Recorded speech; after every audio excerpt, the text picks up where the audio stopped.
qamashtirar lolazorlaring, o'ziga jalb qilar turfa bog'laring.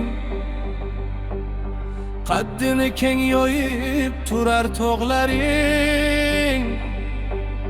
Yupanchimsan, ishonchimsan, ardog'im vatan. Qiyosi yo'q go'zalsan, ishon har bir so'zimga. Yashnamoqqa moyilsan, ishon faqat o'zingga. Har jabhada o'sishlar loyiqdir yolg'iz senga. Gullar ishra gulzorim, chamanimsan ey vatan. Yigit desa yigitdek o'g'lonlaring bor, seni asraguvchi qalqonlaring bor. Maqtansa arziguvchi mir shafqating bor.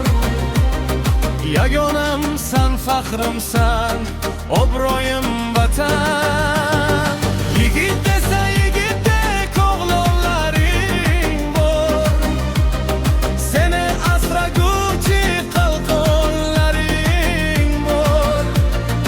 Maqtansa arziguvchi mir shafqating bor. Yagonamsan, faxrimsan, obro'yim vatan.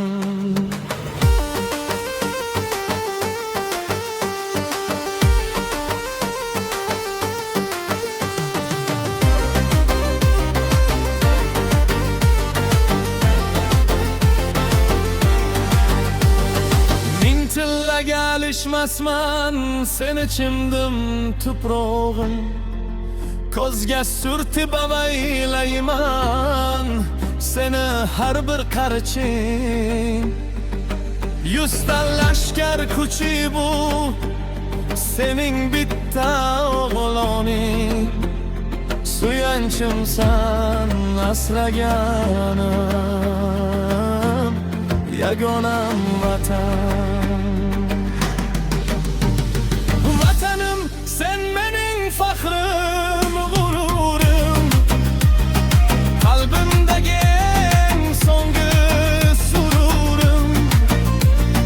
Hech narsaga alishmasman tuprog'im. Sen bor ekan bardavom umrim. Vatanim sen mening faxrim, g'ururim. Qalbimdagi eng so'nggi sururim. Hech narsaga alishmasman tuprog'im. Sen bor ekan bardavomdir